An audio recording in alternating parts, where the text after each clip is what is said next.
Hello, and welcome back to another episode of It's All Happening.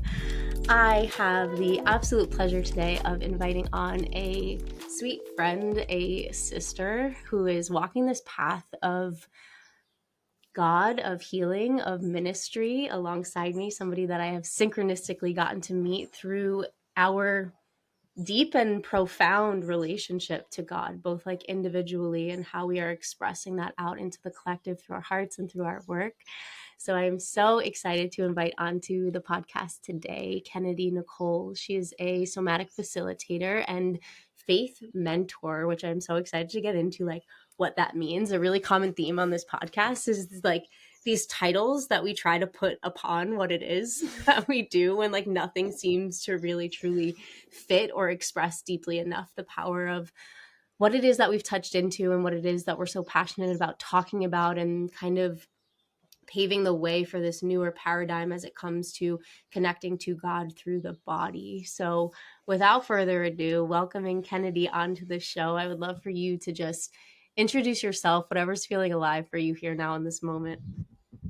Yay, thank you so much for having me. There's so much to say in terms of the words that we can try to use to describe the work that we do or the way that we feel we move through the world. And I've had a lot of questions because I've used a lot of different titles or descriptors over the last few years trying to find something that feels true enough about what kind of work I do. And Faith Mentor is just where I'm settled right now. That feels like kind of the closest pinpoint to some of the work that I'm doing. And that means a lot of things to me. But the primary basis is my passion and my work is to support women in healing and recovering from trauma through their relationship to God and their relationship to their body. And I was raised very religious. I had a moderately religious upbringing until the age of 10 when my mother passed away. And then I moved in with another family that was very, very religious. So from ages 10 to 18, I was really steeped in a lot of doctrine and some things I really loved about that. There were some things that I loved. I love studying. I love theology. I love scripture. I love to learn about all of these historical pieces. And then there were lots of things that I didn't love that much that felt like religion was a tool of the abuse I was already experiencing in that household. So after leaving my home the day I turned 18, I kind of swung in an opposite direction, or maybe not polar opposite, but I went really into a new age space where I wanted nothing to do with the word God. I didn't want to speak it, I didn't want to think it, and I didn't want other people to speak it to me because it filled me with fear. There was a very visceral sense of fear of God in my heart and in my life. And I was still in this survival mode where I wanted to escape from my humanity as much as possible. So I wanted to be in the upper realms. I wanted to do all of the things that would bring me into higher consciousness, higher chakras, higher energy, because there was so much fear with actually tapping into my physical body. And I was kind of using a lot of tools that are actually really beautiful when they're used a correct way to escape further from the things that really needed to be dealt and felt in my body. And after a few years of doing that, I realized that I still had a really strong through line of prayer.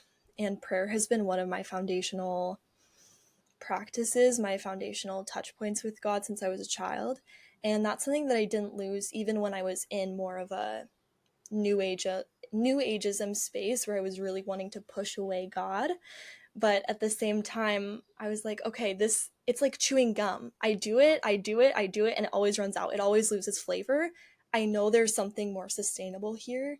And over time, I just slowly began to settle back into a new way of relating with God that wasn't religion, that wasn't religious, but that also wasn't where I was avoiding God by refusing to speak the name of God or trying to run away from what I felt like could be true about God, but I was just afraid to acknowledge. And that's kind of the work that I'm doing now after a few years of integrating that, studying a lot of tools, and also just connecting with a lot of other women who have similar stories of maybe feeling resistant to connecting with God for whatever reason. Maybe they haven't before, or maybe they have in ways that felt really not good to them. And yeah, the last year or so specifically, I've been in my own personal heart ministry in my own life of being a woman who says God. And that's Mm. just something that's really important to me. Yeah, that was one of the first things I saw on your Instagram that drew me into like, oh, this woman gets it. And we're going to really like connect on so many levels and get to have such a beautiful conversation is the offering that you put out. I think it was a few months ago, literally titled Women Who Say God. And it was like, Yeah. just the energy of that title was like, ooh. And I'm a woman at this point in my life where I do say God, and I've been saying God for I don't know, two years now, but I also had my own process around reclaiming that word and coming home to that word. I also went through a period of it's so interesting. And actually I kind of want to steer the conversation in this direction a bit. This like I feel like so much of what we see on social media today is either like you're new age or you're in the church. That there's Yep. like no room for the reality of the like spectrum that lives in between that honors, like you said, the beauty of these practices that people are kind of like showing up for a buffet of in the new age space and maybe Yeah. using them to try to escape humanity, but also maybe finding some deep healing within it as well. And like not putting those two things into an either or box and like finding the beauty that exists within them. So when you speak to like I was in a really new age space, I'd love to hear from your perspective what that means to you to like be in the new age because I feel like it's such a spectrum. Of course, yeah. And that's something too that I have to be careful about communicating because we're so used to the scroll, the 7-second brain, where it's like, in order to communicate something, it feels sometimes like we don't have enough space to communicate nuance about things. So that's why sometimes it can be easy for me, even acknowledging this in myself, to revert to this language of a binary of like fundamentalist religion and new age Yeah. when there's so much nuance in between. And sometimes it's just hard to communicate that even on Instagram, because it's just the scroll. How do we sit down? This we're doing it right now. We sit down, we have more full Yeah. conversations about Long it. But form content. yes, yes. So I would say what that looked like. Oh, it just started to rain outside. I would say what that looked like for me at the time was, oh, my earbud just fell out. Sorry. Was a focus on power that wasn't just my own, but also wasn't coming from what I identify as the source of power. Mm-hmm. So things like pedestalizing spirit guides or pedestalizing, like making a god of the method. I feel like I was in a place of really making a god out of the tool instead of using the tool to connect to God. Mm. Woo! Or or or like using the practice instead of my body more. So it felt kind of like a crutch for me. So when I say new age, my particular flavor of that was super deep into like connecting with my spirit guides, channeling, lots of like psychic connection, intentionally seeking that in ways that sometimes felt a little off or weird or maybe even scary to me at the time. I was a teenager when I first started, intentionally tuning into some of those things. Um, yeah, fascination with other like planets or fields of consciousness, other realms, what that could look like, what that could feel like. And it really was a point where I just was like, I need to do more so that I can feel more connected to that thing. I Mm-hmm. need to be more in tune with my spirit guides, or I need to be better at meditation, or I need to do more practices so that I can get more power because those things were my God. I needed them to give me power rather than being like, what if I don't actually have to do anything to get power? What if God sustains me and my body actually knows how to take care of me and how to heal me and how to create, create life and create new opportunities without me needing to manufacture any sort of power? Mm. I'm not I sure love if that that. was that Yeah, was kind of no, all over the place. absolutely. And I too had this very gradual transition where anybody who reads on my social media, I'm an energy healer and a spiritual mentor. So a big piece of my awakening was it's interesting because again, this is where I get into the like nuance in between the box of new age and the box of the church and this like spectrum that we can actually really exist on in between because I always felt as if what I was connecting to was was God, even if I wasn't using the word God. Maybe I was using the word universe, or I felt more aligned to source. But it was like when anybody would ask me like, oh, what is your light language or your energy healing, like where is it coming from, I'm like, I think God. like I don't know, like I'm not Yeah. directly connected to any one, I don't know, stars. Like that didn't resonate with me so much, Yeah. even though I was feeling really activated by these gifts that were moving through me and the healing that could happen. um and finding myself like lost within that of like, okay, I'm not feeling totally over here because I am connecting to God and that feels really resonant, but I don't feel this over here because I've been a big piece of my awakening and my return home to God was the waking up of my psychic and intuitive abilities Mm, and the power that I do have through God to use those to help people reconnect home to God, right? Versus just absolutely. utilizing them for, like you said, this like satiation or seeking of power or validation, or like I need more of this to continue satiating this high that I get when I'm up in that space. And I find it so interesting the way in which we can find the means to have it have to be a like this or that versus a like yes and where can we learn and integrate the beauty that exists amongst all of these practices while simultaneously recognizing that that same extraction that we see right in, and I'll use the boxed in term here, in new age of like I'm going to manifest or I'm going to like get into a higher vibration so that I can be in a higher power and I can create all of my dreams and make all of these things come true so that I can like satiate this invalidation that I feel inside of myself.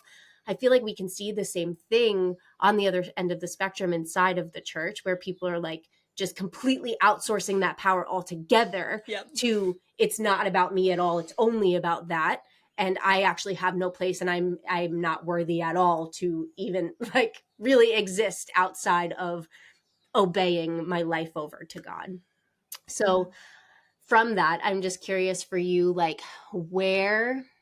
what happened for you in that space of the more new age practices or that reaching up and out of yourself that allowed you to kind of transition back into or slowly evolve into the relationship that you have with God now?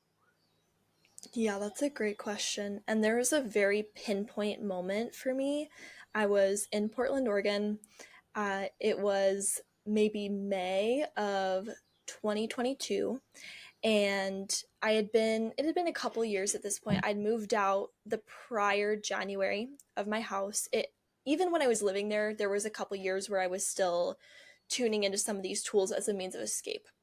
So it had been a few years of doing that, and I remember feeling so anxious. Like I'd been living in chronic panic for years at that point, and I was doing all the right things. I was really tuned into mindfulness. I was doing all the breathing techniques. I was doing all the journaling. I was listening to all the podcasts. And I had this moment where I had gone into the bathroom of where I was living at the time. And I just looked in the mirror and it felt like I became aware that my body was an actual thing, like an actual animal for the first time in my entire life. So I remember looking in the mirror and feeling like I was totally dropped back into my body. And there was I was crying. It felt heartbreaking and it also felt relieving because I kind of came to an awareness that it's not anything more I need to do to heal. There's not necessarily something else I need to do or to get in order to alleviate the anxiety I was feeling or fix my trauma or whatever that was, but more just like, whoa, I have a body and she's kept me alive through a lot of really traumatic things. And maybe instead of trying to reach for the next thing or try the next practice or listen to the next podcast, my body actually knows how to move through this. And that was scary because I didn't really want to be present enough in my body to feel all those things.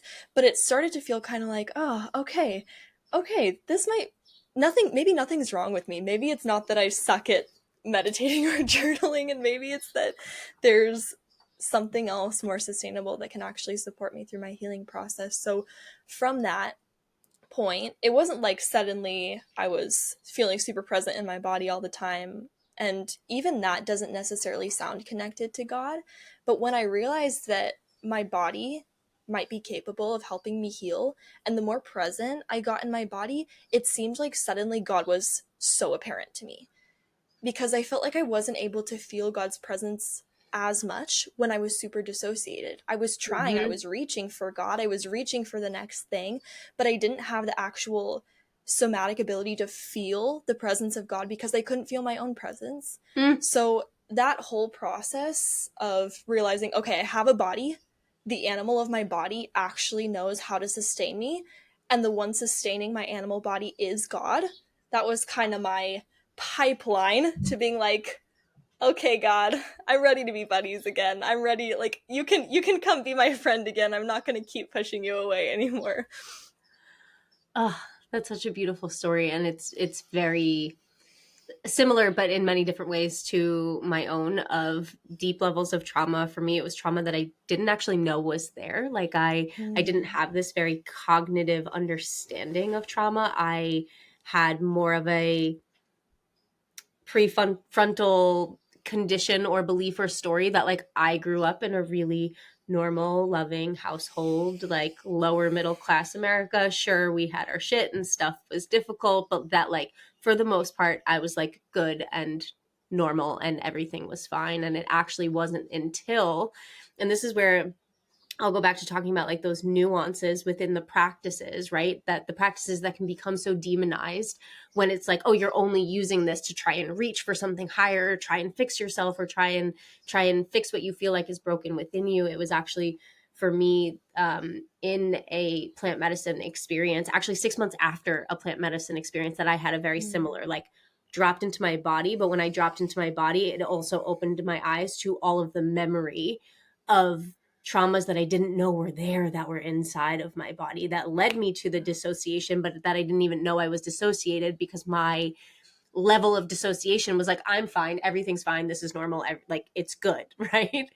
And how I just like want to speak into how difficult of an experience that is, right? The like touching down into your body and touching into the capacity your body has to feel that full spectrum of everything that happened to you throughout your life, or the things that maybe you pushed away, and the like necessity of that journey, right? As you're speaking about your animal body being the vessel through which you can connect to God through. And I think that that's the thing that these really far ends of the spectrum, be it the box of new age or the box of dogmatic religion, kind of keeps you in that dissociative state from the body, because they're kind of doing the same thing in different ways, which is reaching up and out instead of down and into this experience that we all have the power to have through our bodies, but that we can't have not in our Yeah. bodies.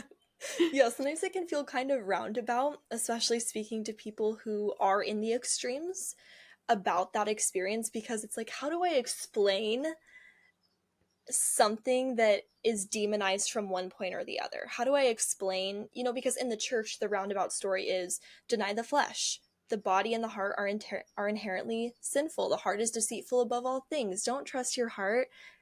Pick up your cross and carry it. Those are all things I grew up hearing all the time, and that was so normal to me. So at the point Mm-hmm. when I was like, why on earth, is this woman on Instagram telling me to trust my body or trust my heart, when my entire life, from the time I would talk, I was raised with these verses that I was told were absolute truth, telling me that my body is sinful, my needs don't matter, and that the only way I can experience closeness with God is by abandoning myself. And that's in my work what I call the self-abandonment gospel, which is when we think that in order to have closeness with God, we need to get rid of something, whether that's our queerness, whether that's our sensuality or our sexuality, whether that's our psychic gifts, whether that's our our the sound of our laugh, whether that's the way that we look, whether that's our boundaries. A lot of the church, my experience in the church was having my boundaries broken down consistently from a Bible perspective of there should be no boundary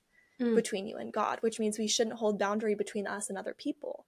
So there was so much of that storage in my nervous system, but also in the box of new age space, there can be a lot of that in a different kind of disguised Different language. of, yes, absolutely, but a similar narrative of, oh, I need to stop eating this, or I need to, this is blocking your channel. Eating these things block your channel, or saying these words, or if you don't talk like this, you're not spiritual enough, or if you don't look like this, or if your family isn't like this, then you just haven't cracked the code to manifestation, or whatever it Yeah. is. Or if you're not in complete control of only ever feeling positive emotions. Exactly. It's like, okay, how do you explain to the extremes that very middle point where it's like, okay, in order to actually have an embodied experience of God, you have to be fully in your body, which means that for one moment, there needs to be all those veils of right and wrong just completely stripped back. And it's like, you are an animal. You are an actual animal. And the right and wrong and black and white extreme narratives don't apply the way we think we do. The binary doesn't apply because God doesn't fit in the binary either. Mm-hmm. Yeah. Wow. So, how did you've spoken about like growing up with religious indoctrination and kind of the trauma that caused that led you to leave your house to go seek out on your own path, like find your way, which led you into this more new ageist way of being within your spirituality, and then having this moment of being dropped back into your body so that you could have this embodied experience with God. From that moment, I would love for you to speak into your story and your journey of what it's looked like for you to continuously let God in and let God into all the spaces and places inside of your body that maybe were in still holding the resistance or the stories from, whether it be the religious trauma or the dogma, not the dogma, but it can be dogmatic as well, that It can. existed inside of the new age space that you swung into. Yeah, I feel like there's been many eras of that journey and the up and down, but from that moment, a couple months later, I extremely spontaneously decided, um, there were a few months between, but that I was going to move to Hawaii, having never been. I didn't know anybody, completely by myself. And I've never been really a spontaneous person. I was in school, I was in a 3-year partnership with the person I dated in high school at that time, and I loved school. I, I everything looked clean on paper, but there was still so much survival mode happening that there was just this big feeling of, I have no idea why, and I'd never even wanted to come to the islands. I truly had no idea why this was happening, but I was like, I feel like something's telling me to go, so I'm going to go. And when I landed, there was a bunch of this process of my connection with God coming more clear. But my first 3 months on Big Island, I was having extreme, almost emotional culture shock because I'd been raised so religious and there was other abuse in my household in my childhood that wasn't strictly related to religion, but it felt all mixed together in my child body. It felt all super intertwined. To land somewhere where I was living in a community, so in an eco village, there were 20 other people there, in this, on a tropical island with a nude beach a mile from my house, around people who were speaking this really spiritual language that I'd never been around in person, who were doing all of these strange things that I had a fascination with in terms of the mindfulness, spirituality realm in my own life, but I hadn't ever been around other people who were living that. And I remember just being like so in shock. It felt so different than the way I was raised, and it was kind of freaking me out a little because I just was like, all of these people, what are they doing? Like, how it just was so different from the way I was raised. And there was a big tug for me in that of, okay, the push and the pull of how can I hold my reality and what I've been raised with and what I think is right and wrong, and hold these things that aren't hurting anybody else, but all these other people in my community were doing, on the island that I was meeting were doing, and just wondering how I could hold all of that because I feel like I was just bombarded with new lifestyle. I, was raised wearing denim skirts below the knee at church camp. And then to come to a place where it was like acceptable for me to go with my girlfriends to swim in the ocean naked in a waterfall with no one for miles around, and deconstruct the shame that I felt in my body around that, or be able to be with the land in a really intimate and intentional way and feel like I was connecting to nature in a way that I'd been taught was demonic or divination or sinful or whatever that looked like, and be like, I feel connected to the land. I feel connected to the ocean when I'm swimming naked. I feel connected when it's just silent and it's just me outside. And those were some things that were starting to deconstruct my own religiousness toward myself, and some of that shame that I had around my own body, around my own belief system, while also holding the shock of the extremes that were going on around me as well. So that was a big phase. That was a big era of me landing on the islands and being like, whoa, there's so many different ways of relating to life. And that was just kind of like a chapter that I had of experiencing God in new ways in myself, relating to God in a new way. And then I would say from that point, I went really hermit. So I lived with a ton of people for about 11 months. And I'd been traveling. I lived in Costa Rica for 4.5 months with a friend. I lived out of a suitcase for 2 years, just, traveling full time. And after that, I got really cocoony, really hermit mode, because I didn't want to be around any more people. I didn't want to meet anyone new. I felt bombarded.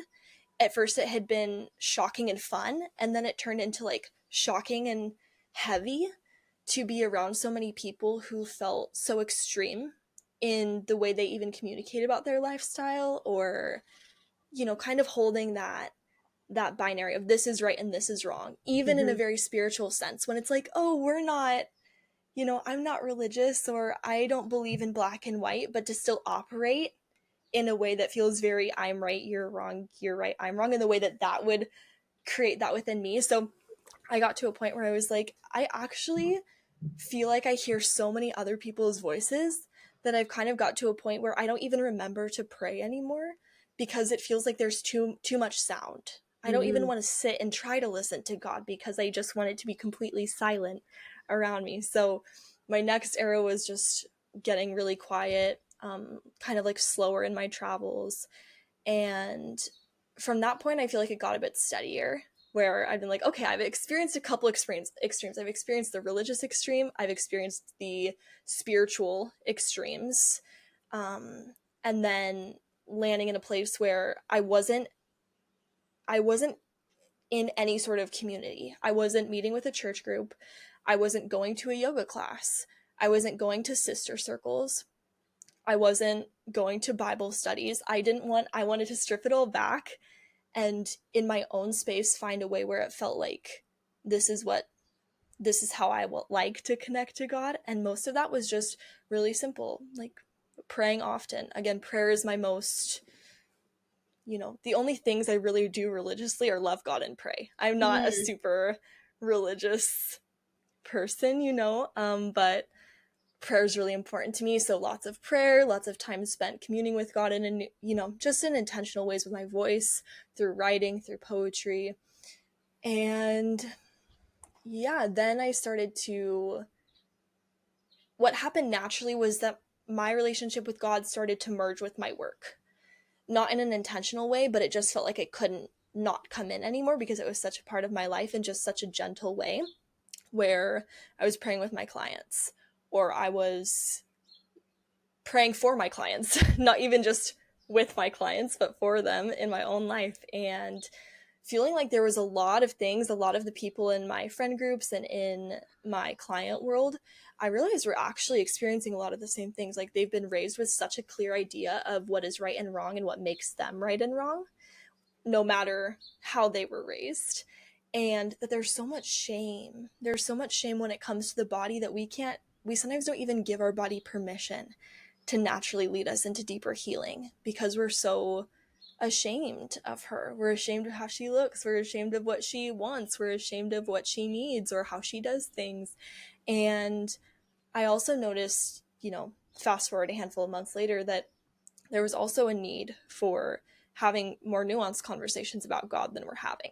And I was Mm-hmm. really kind of nervous because I remember the first time I said something about God with the word God on my story on Instagram, maybe early last year. And I maybe said it briefly before, but I said the phrase, it was me in a video, and I had said the phrase, women who say God. This is about a year before I actually had the download for that offer, but it was just something in my heart. And I went on my stories and I shared about that. And I had a lot of people reply and reach out to me. And I thought that was interesting because I was nervous to share that online. I was nervous to share that with people who had been following me, not for content that was coming off in a way that was orienting to God at all.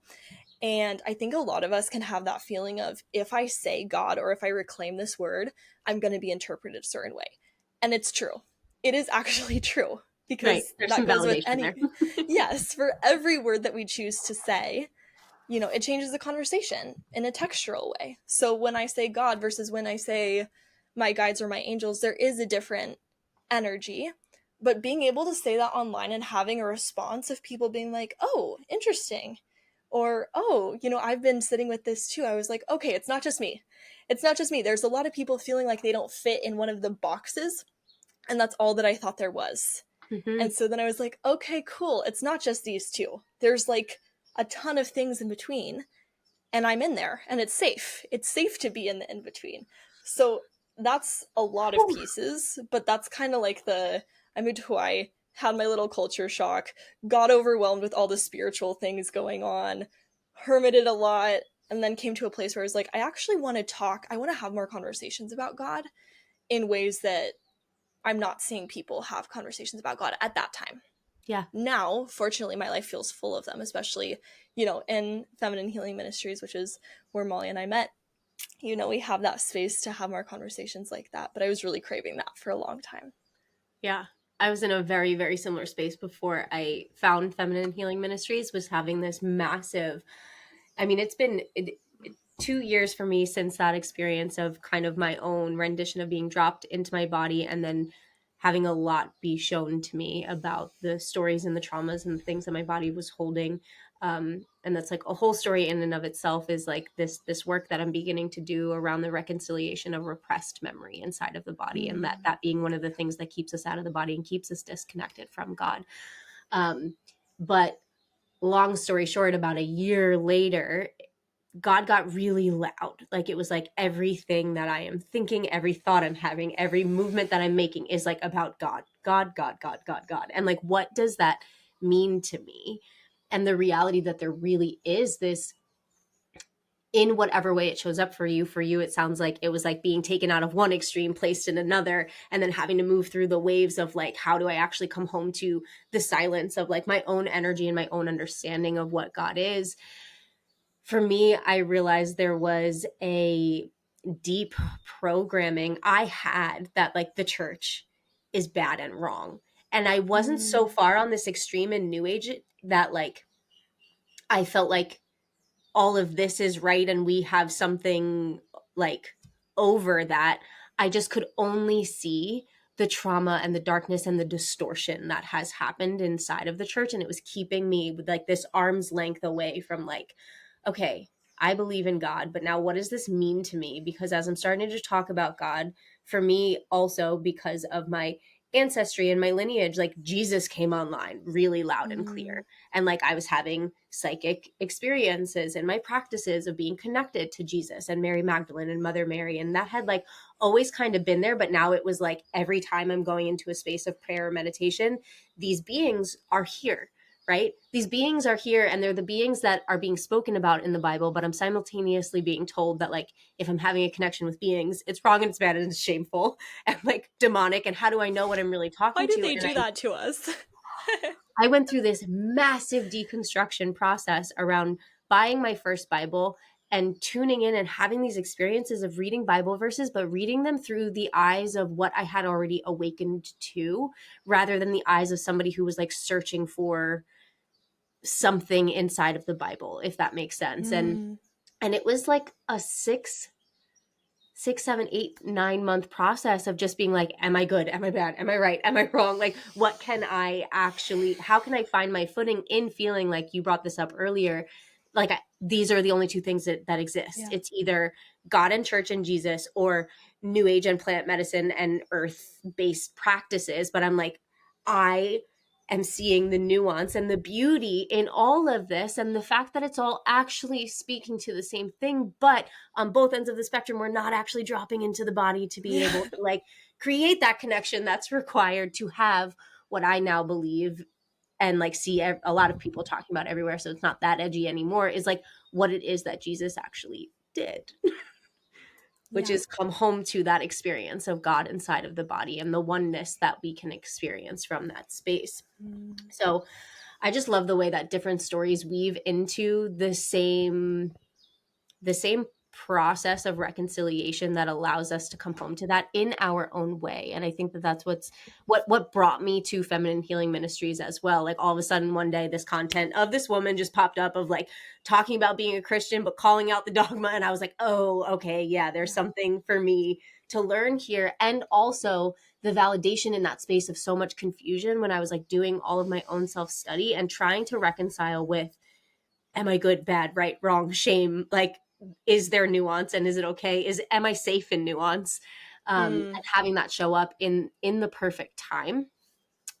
Um, and from that place, slowly allowing myself to come home to what it really is that we're all seeking for, is like, I can trust myself. I'm Yeah. safe in being able to trust myself in the way that I connect with God, and seeing and witnessing the like distortion that's happened through the human ego, be it on the side of new age or on the side of the church. And we're talking about two sides of something that has like many different tentacles to Yes.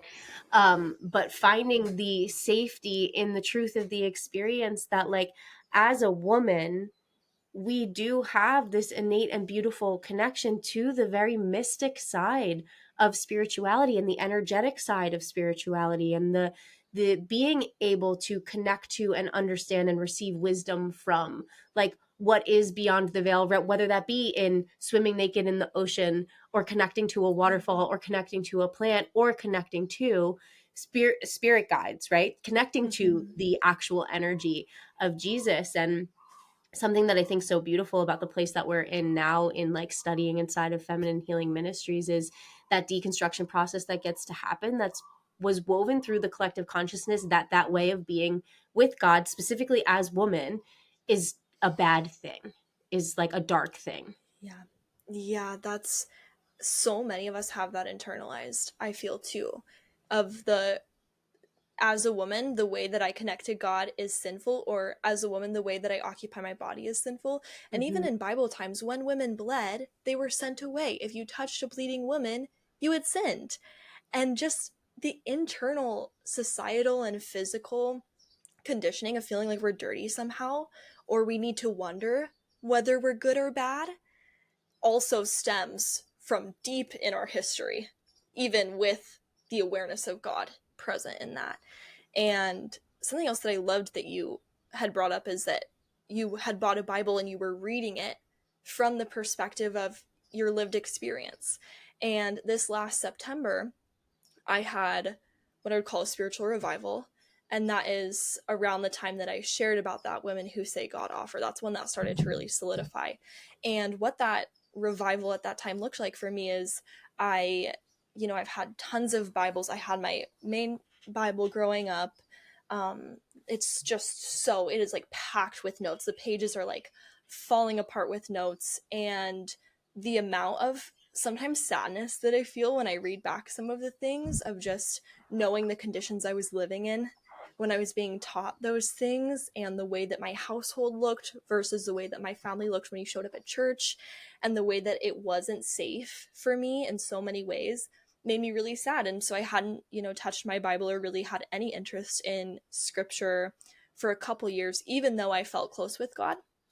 But since September of last year, I feel like my relationship with God has deepened like tenfold from what it was even in the last few years. And so what I did is I ordered a brand new Bible, not because I didn't have five, literally five, in my storage there, but because I wanted to have one that felt fresh, where I could reconnect with God from where I'm at now and not from the 11-year-old version of me, the 17-year-old version of me who was really, hungry to learn about God in that way. There's tons of ways we can learn about God, but hungry to learn about God in that way, but also feeling simultaneously so in danger in her own life, body, and household. And so my part of that spiritual revival has also been interesting in the way that my business and my work and things like that have shifted too, because that's another layer I had to experience of being a woman who says God and shows up in that way of, okay, some questions of, do I believe in the Bible? Do I read scripture? Some people, I post a picture. It's always wondering, like I'm gonna show up in what's true for me, and what's true for me is I'm sitting here with my open Bible right now, and most of the time I am, and I have tons of scripture memorized, and I love theology, and I love learning about it, and I don't believe that the Bible is be all absolute truth, be all end all absolute truth, but the way that I love to communicate about it with my clients were in that virtual retreat where it was like really going into deconstructing and reconstructing a lived relationship with God, is that the Bible is a way shower. It's like poetic framing. That's how I like to see it. It's like poetry. Sometimes poetry is really violent. Sometimes poetry is really beautiful. Sometimes it's just my favorite poetry book to apply to my life, and not in a way that feels fearful or am I good, am I bad, am I right, am I wrong, but I'm inherently connected to God simply because God created me and God said I love you. God says I love you and I chose you, and I believe that, and everything else is like, supplementary details. The main detail that I feel like so many of us even need to hear, how you said, I finally feel safe in the nuance. I feel able to trust myself. I feel safe in the nuance. So many of us are like, can someone just tell me that I'm not going to be damned to hell? Or Right. can someone just tell me that I'm safe? And the hard part is not really. Like we have to be the one to minister to our own heart and be like, okay, Mm, what do I actually believe God says about me? And if you don't know, that's a really beautiful invitation to ask, well, what first do I say about God? What do I think about God? If I think God is violent, I'm going to think God thinks about me violently. But when I mm, can deconstruct that and reconstruct that and be like, okay, what do I think about God? I think that being close to God is the safest and sweetest place to be. So I think that God thinks safe and sweet things about me. I feel so safe in my relationship with God, but that was definitely not always true. And I think that's just a really beautiful and sometimes challenging part of this conversation is so many of us just want to feel so safe and we want it guaranteed. We yeah. want someone to just be like, you're not bad, you're not wrong, and nothing bad is going to happen. But it's like the only person who can decide that is us, Hmm. which is like kind of challenging sometimes. Yeah, I've found a lot in my work, um, women coming to this place where they like really desperately want a black and white. They want to know that like I'm good, I'm doing it right. They want a rule book, right? And in some of those instances, some of those women have gone like fully to the side of the church and Christianity. And I'm like, beautiful, beautiful. Like you have your experience and what works for you, and that gets to be real and right and true beyond the truth of what's working for me. And that was something I had to work out inside of my own psyche and inside of the dogma inside of my own brain that was built off of the reality that I know in my experience of the distortion that has been created inside of the church that led me down this path to believe that it is all wrong and bad, right? But coming back to the reality that there is even nuance inside of there and there is even beauty inside of that, and that's what led me to buy the Bible and start reading it. But Yeah. the internal experience that I had to have. And this is where I feel like energy healing and ancestral healing and lineage healing and all of those things that can be kind of looked at as like demonic in from the lens of the church is so important to recognize, because I didn't have a super religious upbringing. I was raised Roman Catholic. I did all the sacraments. My mom was my religion teacher, which makes it sound like I had a really religious upbringing, but we weren't like weekly churchgoers. I'd never read a Bible until recently. Like I didn't have this strong, adamant, strict upbringing as it comes to the church. And yet still inside of me, when I started to touch into the reality of God, there was some strict dogma inside of my body that was like, don't look at that, don't touch that, don't go there, it's not okay, it is shameful, it is dark, you are going to get in trouble. And I think that that's a place, specifically in, like, I do a lot of work with women when it comes to energy and psychic development, and like it being okay to have a connection and to have gifts in that way.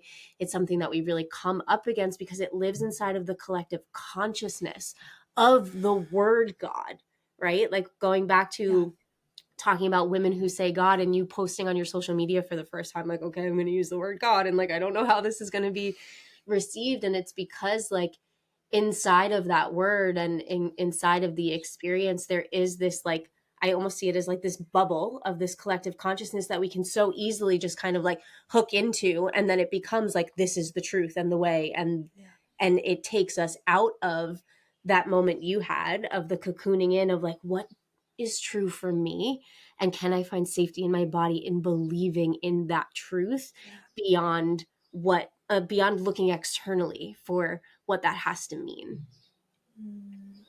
Yeah, I love how even just the visual of you doing the bubble and like us being able to zip into it's almost like putting on a little like astronaut helmet or something, be like, okay, I live here now. Like, this is what's Yeah, right, this is what's true. And it's like, okay, well, when you take it off, that's when we get the kind of world shattering drop into the body feelings of, oh wait, everything I just spent so much time and energy believing, do I actually believe any of that? right. It's a lot. And I love how you're saying too about helping women feel safe in their psychic abilities. And I'm Reiki attuned. I'm a Reiki practitioner. Even though I was kind of reaching for my psychic gifts in my more, boxed in quote new age phase for a few years, even before that, since childhood, I feel really attuned and connected to my intuition and to having psychic experiences. And that's something in the after impact of like coming back into a close relationship with God and feeling what that feels like. I did have a lot of questions about that in my own heart and life of what is right and wrong, just because we've been told that divination is demonic, or that any connection to our own personal knowing, that's why the Bible says the heart is deceitful above all things, which the original Hebrew is the heart, it's the same word for ocean, like mysterious. The heart is vast above all things. The heart is mysterious and abounding above all things. It doesn't actually mean deceitful as in it's going to lie to you. It means deceitful as in the heart is mysterious. So even that verse can sometimes get misconstrued, but how can I reconcile this part of me that feels really intact with my spiritual, psychic, intuitive gifts, and also this part of me that could super easily be, you know, like perfect Sunday morning, Wednesday night Bible group, Bible study girl, because I did that and I know I could do that in a heartbeat. And it would And feel the good. reason why, and it would feel good. Trust me, there is a part of me that like sometimes I'm like, that could be so easy. That would be Right, for so me to just easy to pick the just black and white. exactly and have someone just tell me that that's what you're all good. You're here on Sunday, or you're living by the 10 Commandments. You're all good. It's so easy. And at the same time, even though that would feel good, it wouldn't feel all the way true. It's Right. kind of like a relationship. Sometimes when you're in a relationship with somebody, or you're like, okay, this person's so great, things are going good, it feels okay, but I'm just not completely in love with this person. There's always something that feels maybe a little off or not at peace. That's how that would feel for me. So even though in a heartbeat I could go be perfect Sunday school teaching Kennedy, there's which sometimes I want, I'm not gonna lie, like sometimes it's tempting because we just do crave that, but I know there's always part that would be like, this isn't true, because Right. I know God in my heart, and I know that God does not think about me or his children that way. I Mm-hmm. know that the God that I love and the God who loves me is not actually the God that the church is always showing to me. Mm-hmm. And I know that the God that super extreme new age, boxed in new age belief demonizes or says is evil in the church is also not the same God who I worship and who I love.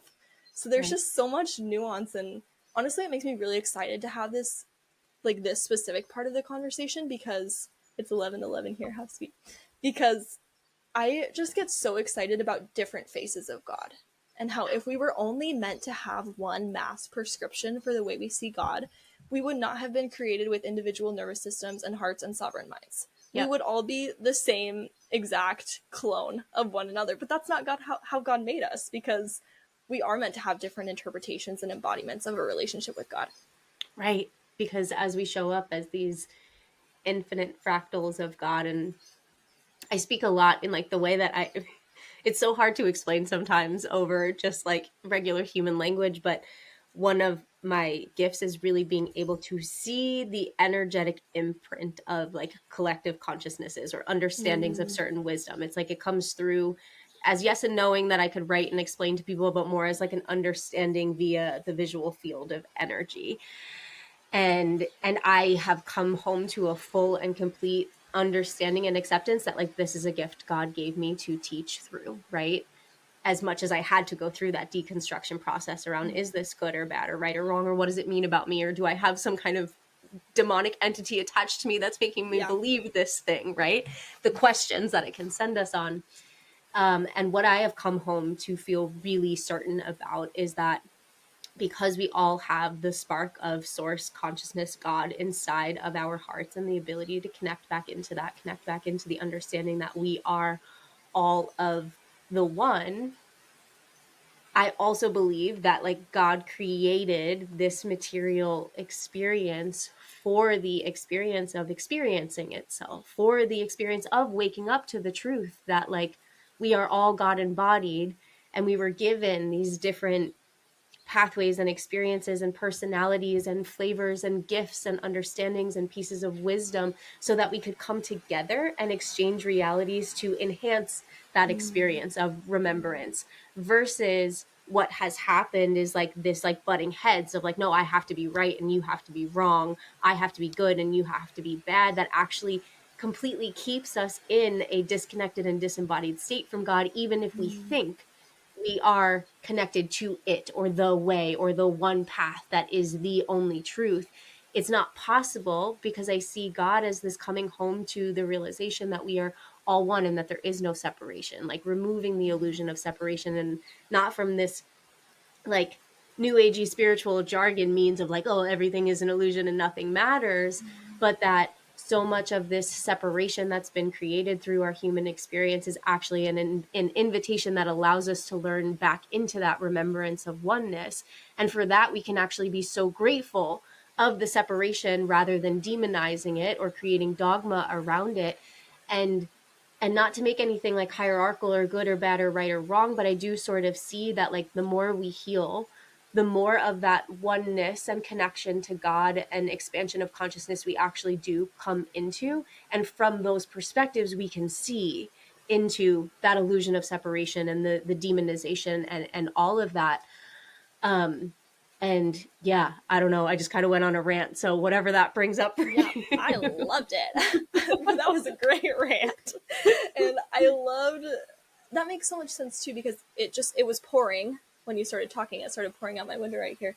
And something that it immediately made me think of is that nature, in the natural world, the way that God designed nature, is not to look at other parts of nature and say, you're doing it right, you're doing it wrong. Like, nature doesn't, it's not living in separation. It's all, the ecosystem's all working together to create one thing. That doesn't mean there's not different species or different plants. You know, there's tons of things I can name in front of me that are separate individual things, but it's all connected to the same soil, and the same rain is falling on it, and it's the same environment that's all in oneness. And nature is not looking at one another saying, you need to fix this, or this is right, or this is wrong. Which is why I think, in Romans 12:2, it says, do not be conformed to this world, but be transformed by the renewing of your minds to discern what is the pure, right, and perfect way of Christ. And I think, that do not be conformed to this world, that element is the part of us that thinks it has to be so separate.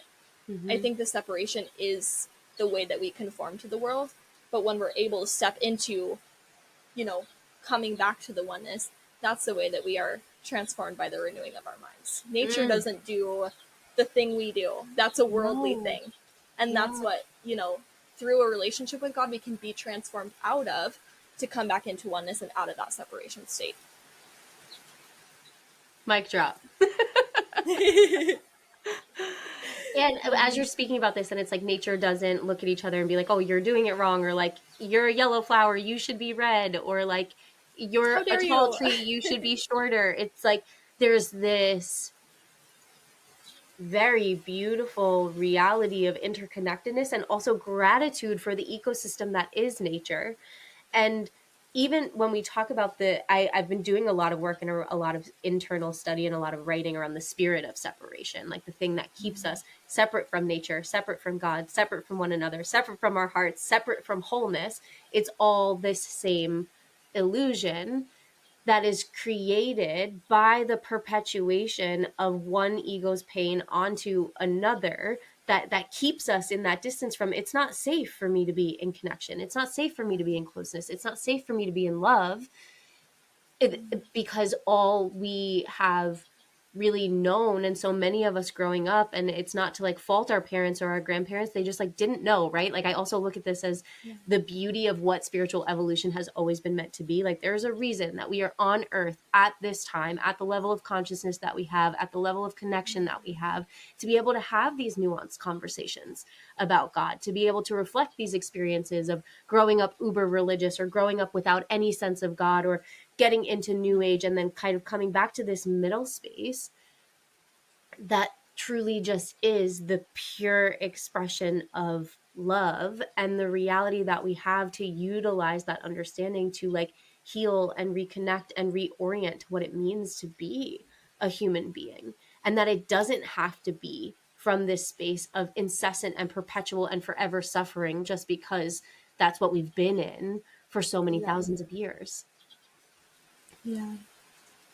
I love that perspective too, of just acknowledging that the evolution that our parents were in or our grandparents were in is they were also doing their best, and that served a purpose too. Mm-hmm. Like whatever state of consciousness they were at, or the evolution in their own ability to relate to or communicate to or about God or these topics, was exactly what was necessary to continue just how you were saying, like the sense of separation or God wanting to experience coming back to itself, that was right on time and right on purpose for the ways that we get to do that now. Yeah, exactly. And I sometimes look at, and I've had to do a lot of work around, I think a piece of probably more new ageists or like my yogic philosophy of non-judgment kind of placed me for a long time into like non-discernment of like, everybody just do whatever you want and think whatever you want and everything's okay. And like coming back into like, it's okay for me to own my opinions around these things, right? And own the sacredness of the journey that we are all on here together. And I like firmly believe that we are all walking each other home, that we are here to remember ourselves as God embodied through whatever healing modalities or journey or whatever it is that we've been placed on, whatever way it is that we have found that way home, to be a lighthouse for more and more and more, so that eventually over time, I don't know how long it will take, but the entire planet can wake up to this oneness and this love, and that like that then is the creation of heaven on earth, and that we actually needed so much of what we look at as like horrifying and bad and maybe quote unquote demonic in order to be able to evolve into that experience of love and of oneness and of unity. And sometimes my husband teases me, he's like, I love your idealistic mindset, babe, like I love it so much. Like, thanks. And I do see it as like, as a reality, as a potential reality, that as more and more and more of us are waking up and having these conversations and living through and by that experience we're having with God inside of our own bodies, that it is a reality that can be actualized. And it's like, I think I'd actually love to hear from you. Like, that's my why behind this work, right? This thing that keeps me going when it feels so crazy and chaotic and like, what am I doing? And why can't I just go back to like fitting in the box of a normal 9 to 5 or the way that we were taught that life is supposed to be? But I truly do see it as this modern day expression of what Jesus and Mary Magdalene and his disciples and Buddha and all of these other, I'm sure, incredible ascended masters that we aren't privy to having known existed on the earth, right? We're doing at that time, and that like humans have been doing forever, but it's only now exploding because of the advancement in technology where we can connect and have these conversations about it. Hmm. Yeah, that's so. I thought it was funny how you said your husband's like, I love your idealism. You're like, thanks so much. I know. And I think it's important that we have people holding that pole, holding that pillar of this is what I believe is possible.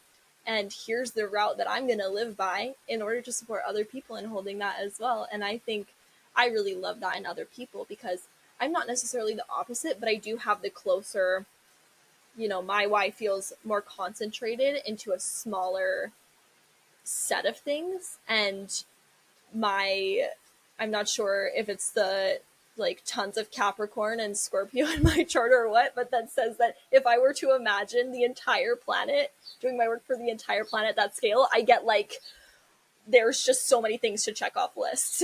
And that's not the way that my approach necessarily usually comes out, but I love it in other people because it's so inspiring. And sometimes it reminds me that there is a way that we can broaden our vision even more. And I that feels really inspiring for me. And I would say that my why or my scope of work usually is like I feel like I thrive in the small group of women. I feel like I thrive in the small room full of women, small Zoom call of women, small whatever of women. And my prayer, my hope is that if even one woman or through one conversation or whatever that looks like is able to recognize herself a little more as an actual like beloved one of God, you can't actually walk away unchanged from that. When you truly become aware and you know that you are chosen and loved by God beyond whatever we've made that mean in a spiritual sense, in a religious sense, in a societal sense, that when that's an embodied awareness, you actually can't not change or not feel more liberated or more safe or more expressed once you know that. And that's what I gives me the reflection in my work of when I see another woman come into a little more of that. I'm like, I feel like I get to come in more into that too. Of Mm. we are all walking each other home. We're all walking each other home, whether that's with the woman next to you or whether that's with 800 women Mm-hmm. walking together somewhere. We're all doing the same work in different paths. And that's something that I also love in feminine healing ministries, which I know we've already briefly chatted about that. But, and also what you were saying a moment ago about going from a space of being like, okay, I want everyone to, we're returning to oneness, which sometimes means we can sacrifice having strong opinions or beliefs about things because we think if we're supposed to be in oneness, how could I actually hold a firm belief or a firm boundary here? And that's something I think that Adina, the woman who holds Feminine Healing Ministries, does so well of creating a space where I don't feel separation from any of the women in that group. And I know we all are, we all believe and have different upbringings. We all do different work. We all have extremely different lived experiences. And I never feel like I need to tone down or alter the things that I feel are true for me to be able to fit into or be more have more cohesion in that group.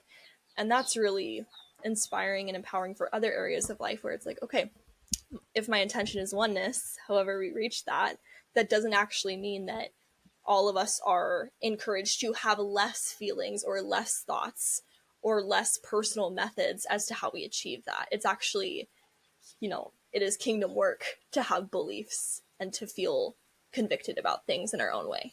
Yeah. And to have more safe spaces like Feminine Healing Ministries where people with enough depth of healing and confidence in themselves and conviction in their beliefs without the underlying shadow of needing to have power over another person or indoctrinate somebody else into their way of belief. Because as much as I say, like, I see the goal as oneness, if we were not to have separation, experience would cease to exist. So I'm not talking about oneness in like returning to oneness so that we all just dissolve and we no longer have bodies and there is no more human experience. It's Yeah, this yeah, yeah. oneness that comes from the acceptance that, excuse me, you are a child of God. You are a beloved of God. I am a child of God. I am a beloved of God. We each have this spark within us.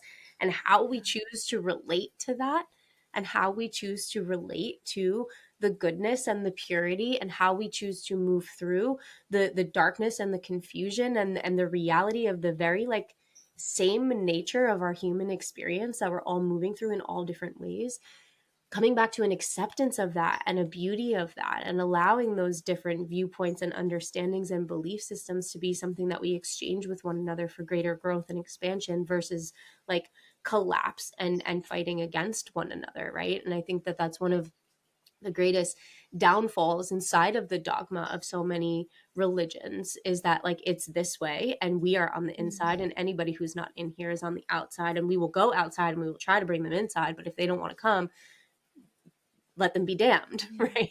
Yeah. And what we are kind of creating, or what I see happening inside of spaces like feminine healing ministries or inside of my own spaces, and I'm sure it's similar inside of yours, is this like, I'm not trying to make you believe anything. I'm here to help you remember what you can return home to and as an experience inside of your own body, whatever that looks like for you. And the confidence it takes to be a space holder that holds that space of like, you can have, like I said, I have had students of mine that decide to go fully into the church, and Yeah. to have the confidence and the conviction to say like, that is so beautiful for you, and I'm so grateful that you are finding God in that way and that you feel so connected in that way, whether or not then I resonate with the way in which they choose to like speak and preach and relate to the more dogmatic ways of being is a different story, right? And that's where the discernment piece gets to come in, that it's like, it can be great and beautiful for you, and I can hold so much love, and I can still hold a different opinion and be okay and safe in that. Absolutely.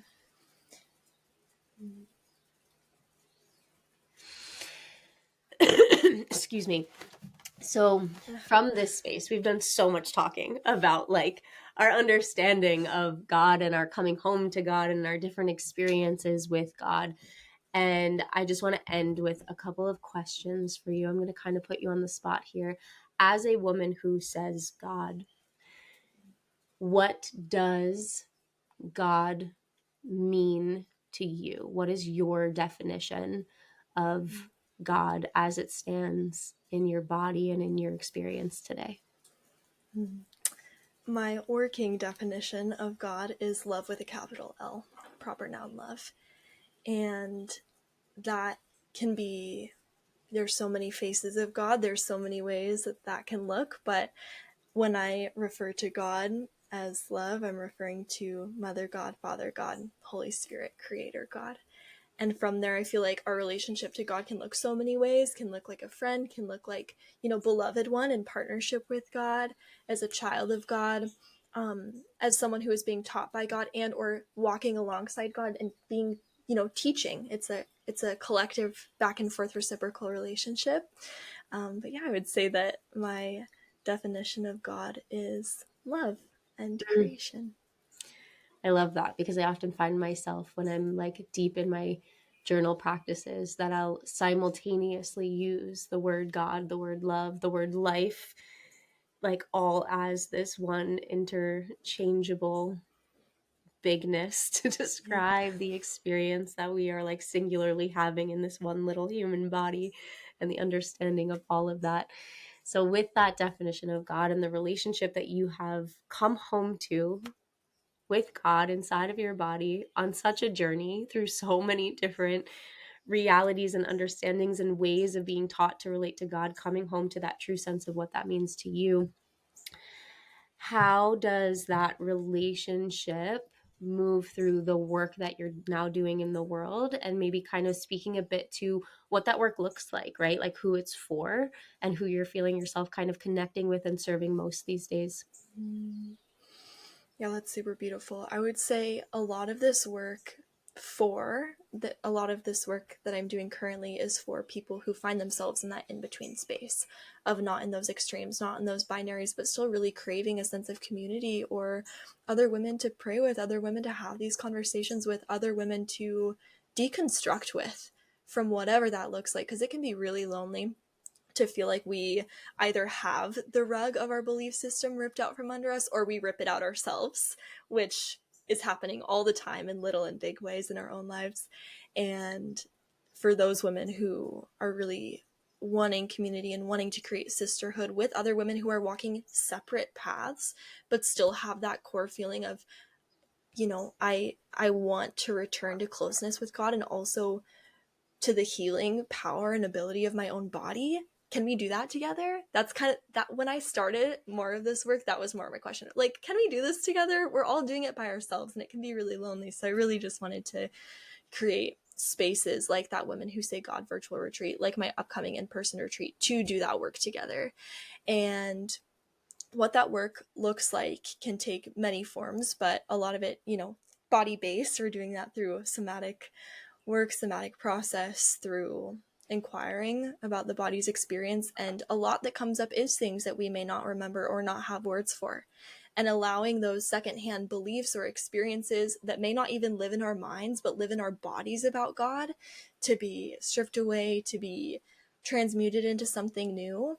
And a lot of my work is also around prayer. So doing work with women to identify what a prayer practice that feels really true and good for them looks like.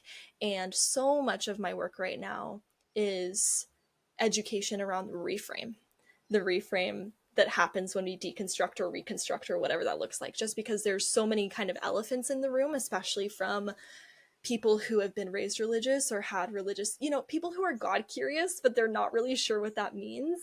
So a lot of my work right now is education around reframes of like salvation, sin, heaven, hell. How can we relate to these things in a way that isn't black and white, but still have some sense of awareness to be able to even know what we might want to feel or think or believe about those things. So I'm doing that kind of work through my podcast, which is called God and Body Podcast with Kennedy Nicole. And that's what a lot of these well, you're so cute. I'm just having like a brain explosion because I just have to say this. I've been for months now channeling the words God embodied, God embodied, God embodied. I used to run a program called Embodied that I got the last round around in December. Like, this is going to be the last rendition of this. It's evolving. And now I have full body chills. It's evolving. I've Oh my been gosh. hearing God embodied, and now I'm creating an entire, I don't know what to call it. I was saying the other day, I'm like, is it a masterclass? Is it a sermon? I don't know what this is anymore, but it's called God embodied. So just to hear you say, like, my podcast is called God embodied, I'm like, okay, heard. I'm going to dive in and listen to that. Yes. I love that. Yes. So that's so cute. I'm like, God, you're so cute. Thanks for that little wink. Right. Yeah, like, thanks, so that God. I know. Thank you. We hear you. So that is a place where I'm sharing more of that educational piece more often. That's free and readily available. I am such a car podcast person. I'm always listening to podcasts in my car. So that's something really fun with clients too, where when they're like, oh, I've done all the practices, or, I'm doing some journaling and I love creating playlists and things for my clients. And so I'm always like, and here's some more episodes. So anytime you're like having a little lull in your day and you want to plug back in, that's a really simple way to do that. And then another way, most of my other work right now and my offerings are either virtual or in-person retreats. So I have an in-person retreat coming up August 31st to September 5th of this year on Big Island. And this is a 6-day retreat to return to your body, to your faith, and to your fullest expression. So we're going to be doing a lot of healing work just by allowing nature and sisterhood and yummy food and time spent together to do their natural healing work, and then daily embodiment journeys, connection to God in non-dogmatic, really beautiful ways, workshops, lots of sister time, lots of singing in the car, lots of swimming with turtles. And I'm really looking forward to having a space to commune with more women in person, because this is my first in-person retreat and I'm ready to frolic in the jungle with people in real life. So Oh, it's so exciting. There's nothing like in-person work. I'm also not shifting gears, but adding, like, really now chasing the dream of doing more retreat work. And there's just something so real about being in the energetic frequency of other women who are on this path, who are saying God, who are reconciling with what does that mean and what is true and real for me, and reconnecting to that space inside of their heart that we each have inside of us, right? And like beyond any level of hierarchy or like I am a teacher and you are a student, but how you said earlier in your Women Who Say God is like, can we just do this work together? We're all doing it. yeah. Let's do it side by side. And I often say, some of my listeners are probably like, oh my God, you're saying this all the time. The exchange of realities is just so healing. Like a part of the reason why I have this podcast is because like I learn from you as you learn from me, and something gets Yeah. healed inside of me, being able to just have these very nuanced and beautiful and open conversations where we just get to exchange realities and belief systems and paths and purposes, and that just like adds again to that collective consciousness of openness to our exploration of God, that doesn't have to be so strict or so dogmatic or placed into any one box. I really see women like myself and like yourself in the space of feminine healing ministries, which I'm also, we've mentioned quite a few times, so I'll make sure I put the link for that down below for you guys in case anybody wants to check it out, where we're like blasting open the boxes that have kept us in separation and in control and in disconnection from the truth of, I'm being brought back to what you said earlier about that Bible verse around your heart being deceitful, but it actually translating to like this vast ocean. Because what I've come to realize is through my own exploration is like, that's what God is, and that's what Yeah. reality is, and that's what like this existence is this like endless infinite ocean of possibility, and that is something that is like worth exploring, and that we're safe in that. Yeah. Yeah, we are so safe to swim in the unknown. Oh God. I love the mystery. Like the idea of the mystery of God feels so sweet to me.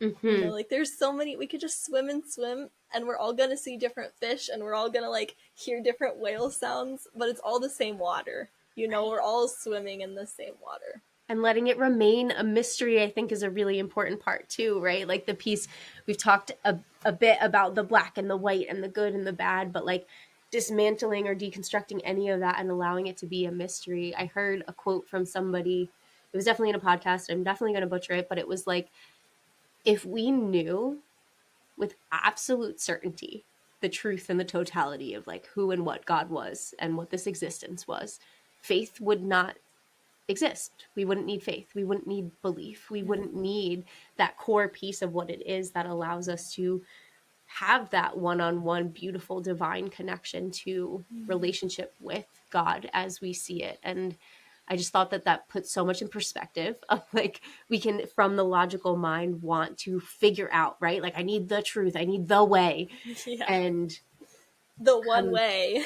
yeah, That this mystical one way. the one way, and everything outside of that being this thing, that this evil thing that's trying to trick you when your heart is so pure and all you're doing is connecting to God. But it's like, nope, that's evil. Not That's that bad. one. Not that one. You can do all the other ones, Molly, but not that one. Right. These conversations are so life-giving, so life-giving. You already spoke about what you have going on in your world. I have a final question that I ask everybody that comes on the podcast, because this is a space where these conversations are really geared towards people who are seeking in a way, who are on a healing journey, who are having a spiritual awakening, who are maybe lost in the sauce of all of the aliens and channeling and all of it, right? Yeah. And I always want to invite each and every guest that comes on, like knowing all of the phases and stages and places that you have been within this coming home to God within yourself. What is a bit of advice that you would give to a listener who's maybe a little further back on their journey, or a little lost on their journey, or a little confused on their journey? I would say something that has helped me immensely, and a piece of advice I would give to anybody who wants to deepen their relationship with God or their body would be to ask God to reveal. I use him, her, I use all the pronouns, so alter this to the way that feels good to you, but asking God to reveal himself more deeply to you, because God wants to be known. God wants to reveal to us. Love wants to be known by us. And I don't believe that any time that we go to God and say, hey, God, hey, love, can you show me more about you? I do not believe that we will ever not receive an answer. So if there's, that party that's kind of like, I don't know where to start, or I want a deeper relationship with God, or I have a relationship with God, but I'm still wondering, am I good? Am I bad? I'm still wondering, should I go become a Sunday school teacher, or should I like go do ayahuasca all the time, or like whatever that looks like, that you can just simply ask God to reveal more about love to you, and that, if we listen and we feel, we're never not going to walk away with an answer. I love that. Oh, okay, I'm going to put you on the spot one more time because this has come through Okay. a couple of times since we've been talking. And just because you've talked about how much of your path and purpose and practice has like been centered around your one thing being loving God with all of your heart and praying, would you be willing to send us off with a prayer today? Yes, I would love to. Yeah. Yay. Okay. God, thank you so much for the opportunity to have this conversation with Molly today. And I pray that you would bless every person who's listened to this, that you would allow them to walk away with something that opens their eyes to something beautiful, something more nuanced, something more clear in their lives. I thank you that we all have the ability to enter into intimate and clear relationship with you, however that looks like for each of us. God, you would not have made us individually if you didn't want us to have an individual experience of you. I ask that you would reveal yourself more clearly to me, that you would reveal more about love to everybody who is open and desperate for that knowledge of you. God, please help us reframe desperation for you as something really beautiful, that it can be a beautiful thing to want more love, to move more like love, and to show up more as love in every area of our lives. God, thank you that we all are image bearers of your love for us. And I ask that you would bless and protect and bring all of us into closer relationship with one another, with nature, with you, and that we can continue walking each other safely home. Thank you, thank you, thank you. And in your holy and precious name I pray. Amen. Amen.